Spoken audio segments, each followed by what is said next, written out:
Motion to approve. Thank you. Second. Second. Thank you. All those in favor say aye. Aye. Anyone opposed? Fantastic. Corey, we got the minutes up later this afternoon, right? Yeah, we did, and I have physical copies if people want to see them. Okay. They get a chance to. For those who did have an opportunity to review them, I entertain a motion to approve. Thank you, Dave. Second. Second. Thank you, Mike. All those in favor say aye. Aye. Anyone opposed? I want to abstain. Oh, I was absent. Thank you very much. Okay. Awesome. For scheduled items, nothing this evening, but next month, and now it may be moved to November. That's who I was in the car touching on phone to, not eating dinner. Mrs. Pete wants to come to talk about Sedgwick County's strategic plan. They've just developed a new, I think it's a 5-year strategic plan, and he wants to come here and just give us an update. So yeah, so it'll either be next month or maybe now in November, so more to come. We have off-agenda items, so is there anyone from the community who would like to say anything or have any comments that is not an agenda item? That's it. Okay, awesome. Come back next month, you sure can. All right, well, we're gonna go ahead then and get right into the agenda. Just to give you 2 updates, the next couple of months are gonna be a little bit off schedule for us. So our DAB meeting in October will be the first Monday.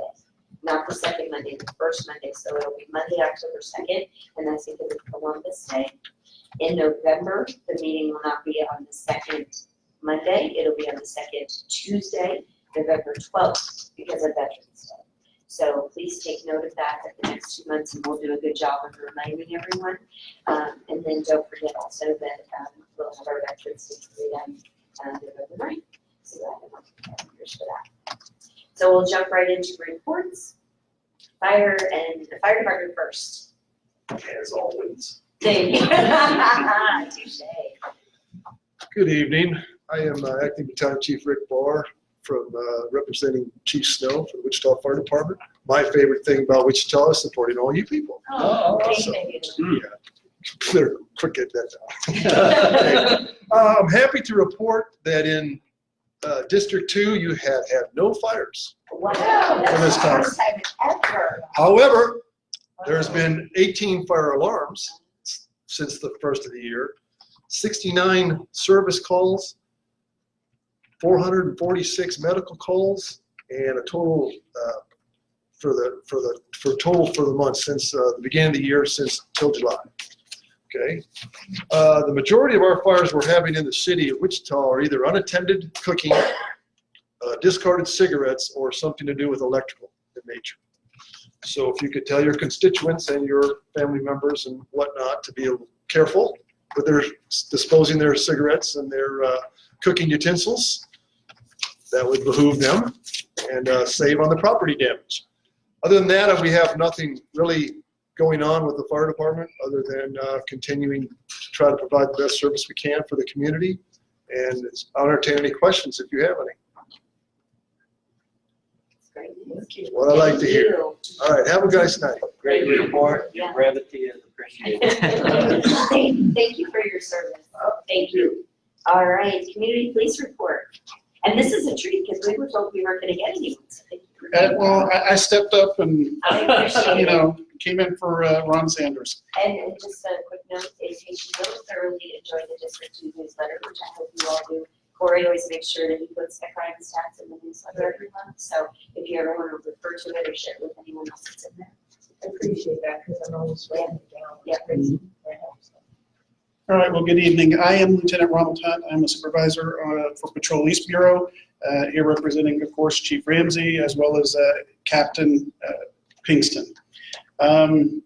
Sorry for Ron Sanders for not able to make it tonight. He had a family matter come up. So I guess I need to say what I love about Wichita. I was born and raised here, so this is just always home. There's just something about the people and the community and everything about it. So Awesome. I love it. All right. So in reference to the crime stats, for District 2, we've had 29 residential burglaries. We've had 15 auto thefts, 1 robbery, 64 larceny from autos, 18 aggravated assaults / batteries. We are certainly seeing an uptick, especially in District 2 area, in regards to people breaking into or getting into unlocked vehicles. If it's not nailed down, somebody's going to take it. All right, so we would encourage you to please remove your belongings. Even if you think it's just for one night, it'll be okay. Chances are that's going to be the night that something is going to happen. So we would, and I think there was just a situation that we had over the weekend. Somebody had left their car unlocked. Suspects got in and used the garage door opener to actually go into the house and make entry and remove some items. So again, little things like that really affect everything that we do. But, and we did have 151 crashes, vehicle accidents. So, but other than that, we're looking really good on the east side. We're doing a lot of really good things. And I would like to just put out as a reminder, Open Streets ICT is coming up September 22nd. So we look forward to seeing everyone out there as well. Fantastic. Any questions for me? I have a question. You had mentioned a minute ago, lots of fires coming from cigarette butts. Is that something that we write tickets for often, or do you see that? We could if they're littering, but most of the time, I think we try to do more education, just pick up your stuff. Somebody else is going to have to. So we encourage people just to pick up their stuff and throw it away. But technically, yes, it could be considered littering. But, again, education is always best. We have a litter ordinance, and where we see more problems is in parks and different things where it's, people spend more time in a higher concentration. I just didn't know if there was something more than littering, or if it's lit out the window and it's dry. No, nothing more, at least not from us. Now, if it caused a fire, then that would maybe be something for them, but we don't enforce that aspect of it. Thanks. Yes. I noticed on the way here tonight,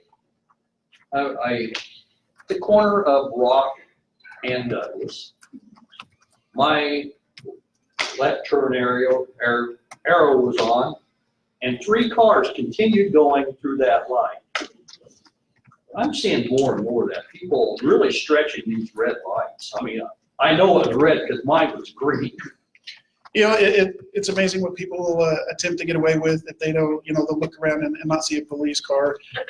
So there's always going to be those people. We try to do everything that we can to enforce those. I know that our traffic section has done a lot of special assignments recently in regards to high traffic intersections where we're having complaints and problems, and certainly that's another one that I can refer to them. So we're doing what we can, but we can't be everywhere at once right now. Didn't you have a group that came in that were not officers but are assisting? Could some of those do things like that? There's corners where that you see it often. Yeah, really about the most that we could do with them is just have them sit at an intersection because they are not armed. They do not carry firearms. We don't allow them to stop vehicles. And they're not trained in that aspect of it. So it's for an officer safety for them as well. Corey, please jump in with what I'm missing, but we had a meeting with Chief Ramsey several months ago because of people running red lights specifically on Rock Road and had several residents. So we did some special initiatives along Rock Road for a couple months. So it might need to be that we just having the police presence there is usually enough to get people to slow down. So thanks for bringing it to our attention. Do you guys have a motorcycle unit in the East Division or not? Are they just based downtown or what? They work out of the downtown area, but they go all over the city. So I do know probably 2 or 3 weeks ago, our traffic section did an assignment up on North Rock Road around K96, and I want to say within like a 2 or 3 hour period, they had issued like 40 citations. So it's, but again, as much as we want them out here, as much District 3, District 4, everybody wants them to enforce the problems that they're having out there as well. So we got to share. And I know that the blue lights are coming to Rock Road at some point, right? Do you know the date on that? I do not know the Okay. dates. But So this- what? So the blue lights are going to go at intersections, and basically when a certain side has a red light, the blue light comes on. The issue with the red light is that you can only see it from one direction. But the blue light, you can see it from all around. So if there's a cop anywhere and within 2 blocks, they'll be able to see when someone's running a red light. So is it replacing? It's just, it goes on the pole where the lights are, where the signal is. So part of the problem that law enforcement faces in court is that, getting up and swearing to tell the truth, we have to knowingly know that we saw that person run the red light. And so if they're coming maybe from the opposite direction, we're not able to see that, then, I'm very hesitant, even though I may feel that they ran the red light, I'm very hesitant to issue a citation because I can't swear to it. So it's one of those situations that, and I think that will certainly help us, aid us in our job. Well, the other big issue on Rock Road, I live right across the street from Town East, especially on the weekends, and especially motorcycles. I mean, some of them are going 70, 80 mile an hour. They race along, they're doing wheelies the whole, it's unbelievable what you see. And somebody's gonna get killed. No, That's what's bad. I would agree. And in fact, just last week, as I was driving down Central, I saw a guy on a motorcycle pop a wheelie, and he did it for 6 blocks. And, I didn't turn on my lights, but I caught up to him because I wanted to see what he would do, and I got him stopped at traffic. So then I was able to get him actually stopped. I figure if I would have turned on my lights, it would have led into a car chase, and it wasn't worth the risk. But in the situation, it worked out, and I issued him a citation for doing just that. Thank you. Absolutely. So, anything else? Thank you. Thank you. All right. Thank you. Have a wonderful evening. Thank you for your service. Thank you. We don't have anyone from Park and Rec here tonight, but just a reminder that we said it, Open Street Day continues September 22nd. Join you and hopefully 40,000 of your favorite Wichita community members for a great day. Really looking forward to the 3rd annual one. Savannah. Okay, so next on stage is Savannah. Let us know what your favorite thing about Wichita is, and we'll move over to your report. Now, you gotta do it too tonight, the Rockwood. My favorite thing about Wichita that I just learned is that the United Way's 211 call center is located in Wichita. Yes. And I think that's really special that we are able to staff that here in Wichita. Give people help all the time. So next week is Senior Wednesday at the Advanced Learning Library on Wednesday, September 11th from 1:30 to 2:30. You can learn about the new KC-46 tankers that arrived this year at McConnell Air Force Base. If you're interested in starting a small business in Wichita, consider attending the small business panel with Grow with Google on Thursday, September 12th from 6 to 8 p.m. at the Advanced Learning Library also. They'll have 3 small business owners serve as panelists at that, so a good time to get lots of questions answered. Sensory exploration helps build neural connections in the brain, laying the foundation for pre-reading skills, and so that's why we are having our Explore and Play sensory experience here on Friday, September 13th from 11 to 11:45 at Rockwell. And children ages 3 and under will explore different environments, feel interesting textures, and have a great experience with other children. On Thursday, September 26th from 6 to 7, here at Rockwell, we'll host Budget Tips, What's the Compromise? We'll have some consumer credit counseling trainers out who will help people reduce their expenses and get the most out of their dollar. And then we have the Big Read kickoff, which is on September 28th from 2 to 4 p.m. at the Advanced Learning Library. This year's book is Lab Girl. And so that kickoff will give us an opportunity to explore that book, and we'll have a ton of different programs related to that too. Any questions for me? I'm gonna finish Shane's plug to be able to help before I just it was an honor to be appointed to city council. I worked for life for the Greater Wichita YMCA and was in community development. And every year I would have my staff volunteer to read big read together. Anyone who wanted to, they didn't have to. But we didn't really have formal sit-down sessions, but it was just nice for us all to have a way of doing it, something to connect to it. So just something to think about. It's an easy way to just encourage the community to learn more about the library and have just another opportunity for staff development. So I'm excited about lab room this year. Yes, it will be exciting. Any questions? There was a piece in the paper that the library board was going to consider a motion to have background checks for all presenters. Do you know what the result of that was? I'm not 100% sure, but I can definitely find out for you guys and email that to Corey so he can share that. I think the library board did discuss it, but don't know that there's a final conclusion for it at that meeting. Doesn't mean it won't be in the future. I actually, I have something that I can, we just find it, but what we'll do instead of you all watching me work my phone is we'll go on to the public works report. Any other questions for Savannah? Thank you, Savannah. Thank you. Thank you for your service. Yes, thank you. Much appreciated. Public works. And you're new to us, right? I am new to this district, yes. Steve Dagenhart, I'm the construction manager with Public Works Engineering. And I guess what I like about Wichita here is it's kind of been hinted on, but all the reinvestment that's being done to the downtown and old town area, it's really, I think, good to see everything coming back to that area and revitalization that's going on down there.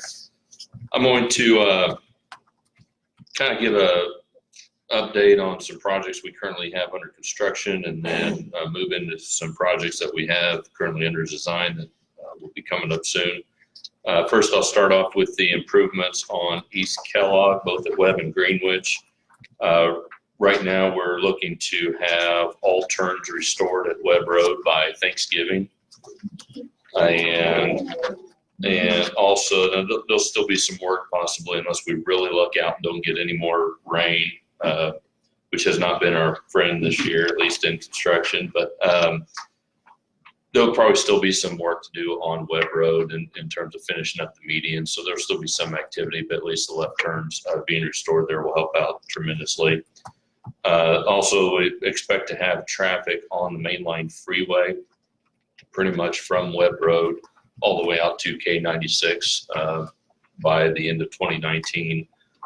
Still will be a reduced speed at 40 mile an hour because they'll be trying to work on the shoulders and get a lot of the other landscaping and such work done. But at least traffic won't have to go through, highway traffic won't have to go through the light at Webb Road or Greenwich or Zelda. So it'll be a lot more free flowing. Up at Stryker, we've got that's been such a success up there. We've got another phase. We're moving forward or bringing to council September 17th for potential approval to add nearly 200 parking stalls up there. So they held a football game here the other night. It sounds like parking was at its max and capacity up there. So hope to have some other improvements made up there with its success. So Corey and I had the opportunity to go tour Stryker back in the spring when it was raining with Mad. And it was actually a really good thing because we got to see the overflow parking lot, which was not paved. It wasn't even rocked. It was just dirt and it was complete mud. And when we were there, no one was there. And so Stryker is a unique situation where you can't ask people to walk, right? And, there's times where, downtown we're having discussions about basal parking and people can walk to the different venues. At Stryker, you can't, it's there. And so I asked that it be moved up in prioritization and added to the capital program to get it. Because we want Stryker to be viable, and if tournaments come, and then we're not seen as friendly and having the amenities they need, like parking, then they won't come back. So thank you for helping put that down. We're excited. Greenwich from Pawnee to Harry. Pawnee was reopened to one lane in each direction there right before school to certainly help traffic get to Southeast High School there. Overall, we're expecting two-way traffic to resume late 2019. Again, the rain we had especially on the east side of town. It seems like the east side of town has gotten hit with a lot more rain than other parts of the city. So it's affected that project enough that that project will probably only go back to two-way traffic by the end of the year. We'll have to come back in the spring then to put the final last lift of asphalt down. So it'll again be kind of reduced speed limit throughout the winter time, and look to finish that up in the spring. Pavement preservation wise, we've got a number of locations in District 2 that are going to see pavement repairs begin this fall with an asphalt overlay to happen in the spring of 2020. We just won't have the temperatures yet this fall with the amount of repair work that needs done in advance. But those major roads include 13th Street from Rock Road to K96, Webb Road from 13th to 21st, and then Central from Webb east to Beach Avenue, or basically the runway, and then also from Greenwich out to 127th Street. And awesome. Crack seal in residential areas will begin here within the next couple months. October and November is kind of when they're slated to start that work. And then our preservative seal work was completed earlier this summer. Projects that we have under design, last month here at DAP2, the board recommended approval of the roundabout at Concept at Pawnee and 127th Street. As a follow-up to that meeting, staff met with Southeast High School, and they expressed their support for the project, as well as agreed to provide some education and training to their students, parents, and such for roundabout use. That item is set to go to City Council for concept approval on September 17th. At Red Bud Trail that was mentioned a little earlier, from K96 to 159th Street, looking to start construction in early 2020. And then the last item is a sewer extension near Central and Webb Road, back in that area.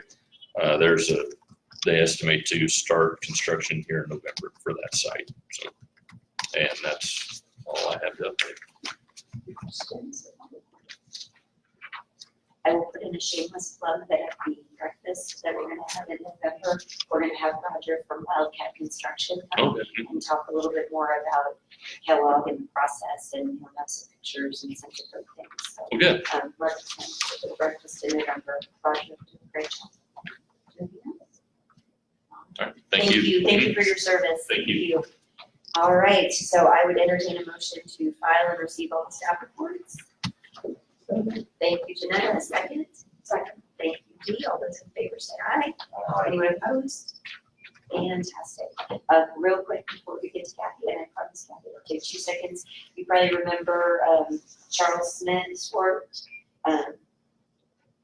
Charles Smith, he was also part of the appointment process. And so I appointed him to be our library board representative for District 2. He's a retired superintendent. He's doing a fantastic job.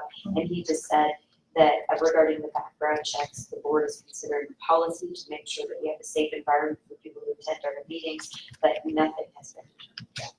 So I think they're just looking at different options.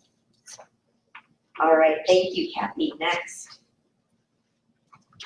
Well, this is the first time I've been here for a while, at least since you were appointed to the District 2, Council District 2. I'm Kathy Morgan. I'm a senior planner with the Metropolitan Area Planning Department. And my favorite thing about Wichita are the university and college sports. That's fantastic. I love the Shockers. I went to the basketball tournament in July. Oh my God, was that fun. And I'm planning, I'm planning on going again next year. And I understand there's a really great chance that we'll get that again next year because Wichita had the highest attendance of any of those, 8 regional. Put together. Oh, Yeah. so it was just a blast. It was so much fun. So I really appreciate being able to go to those types of events in Wichita. And it doesn't cost a lot. So we're looking forward to the baseball, our minor league baseball team getting started. You have a CUP amendment for the, what is it, Eastgate Shopping Center. They are doing some renovating and putting in new, they're gonna bring in new businesses, and so they wanted to adjust the signage, the monument signs that they have. And basically the reason they're having to do the adjustment or amendment to the CUP is because they're making the monument signs larger. They're going from like 300 square feet to 500 square feet. And so that's more than what the underlying zoning allows. So that's the big thing with why we're doing this amendment to the CUP, the Eastgate CUP. And this case was heard at the Planning Commission meeting on September 5th. And they took the recommendation of staff to allow the increase in signage, but they also added a condition to that the added signage could only be internally lit, and there would not be any LED signs added to the CUP. So, and they approved the application by a 10-0 vote with that, Okay.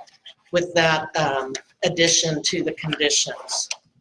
And the way I understand it, they're going to go about installing the signs or increasing the signs. They're going to start with the one closest to Kellogg and Rock, and then move to the big one on further west, and then potentially the sign there at south of Kellogg on Rock Road. So if you have any questions, I'll try and answer them. Yes, sir.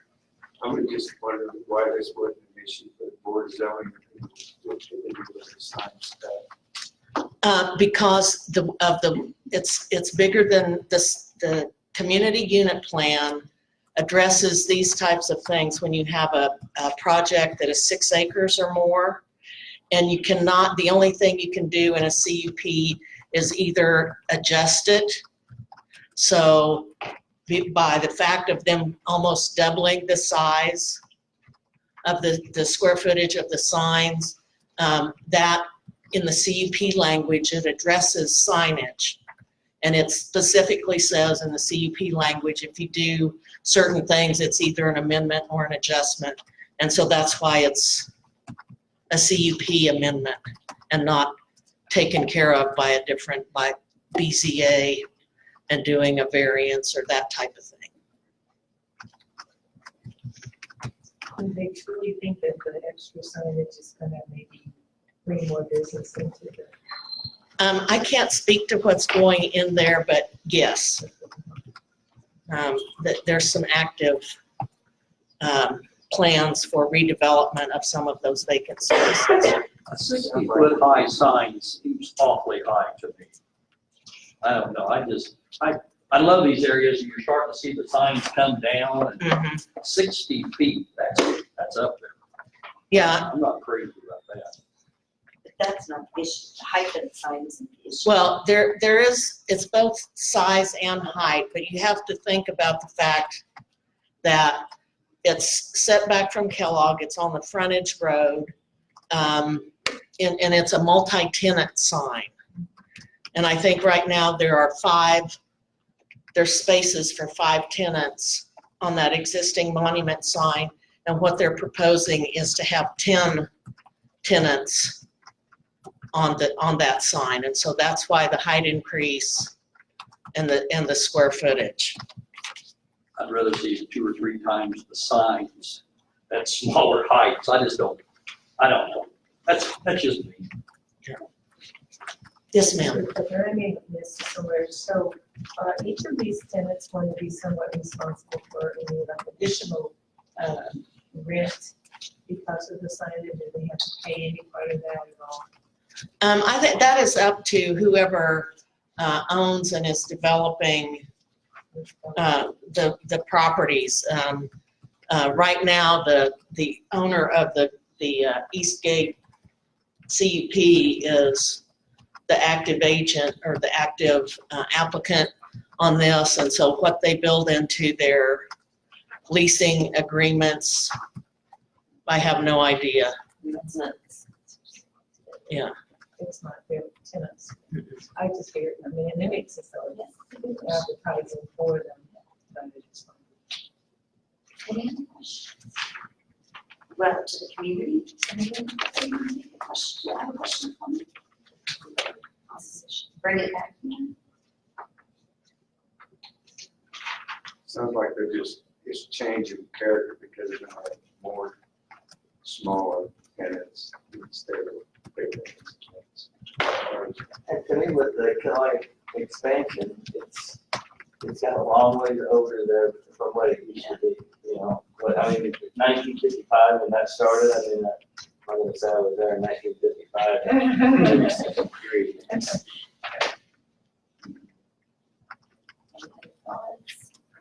Looks like there's precedent for it. Counties, I have to imagine, is at least 60 people. Motion to approve. All right. Second that. Thank you, Mike, all those in favor say aye. Aye. Anyone opposed? Fantastic, thank you, Kathy. Great job, thank you for being here this evening. We appreciate It was your time. good visiting with you. Thank you for your. Go Shockers, There you go. go baseball team. Whatever their name will be. Yes, whatever their name will be. We don't want to forget Newman and we don't want to forget Friends. That's right. So, just one more reminder, next meeting will be October 7th, so we'll see you in 3. 7th or 2nd? 7th. Second, not like second. 2. It'll be 2. Well, it's Monday the 7th. 7th. Monday the 7th, So it's Yes. correct, you know. 7th. Yes. Yes. Oh. Monday the 7th. Yep. October 2nd is a Wednesday. It's We really won't be Mondays. here. Okay, The I wrote exact the wrong Seven. name. 7. 7 and then November 12th. Right? Yes. So with Got that, and Corey, yeah, will not. I'm glad you gave me that. Okay, Boy, I'll make a motion to adjourn. Oh, nice. Motion adjourned. Second. Okay, one sec, Dave wants to say one thing and then we'll, so keep them just holding it for a second. This is Navy Week and the Navy band from Annapolis is gonna be at Heritage Park tomorrow. Okay. Oh, really? Awesome. And the proclamation tomorrow. Yep. proclamations tomorrow. All right, so, Sam, Keith, I'm sorry, which one made it? Not yet. Okay, motion, Second. all those in favor to adjourn, say aye. Anyone opposed, say bye. Bye. We shall never have this short meeting, so enjoy it.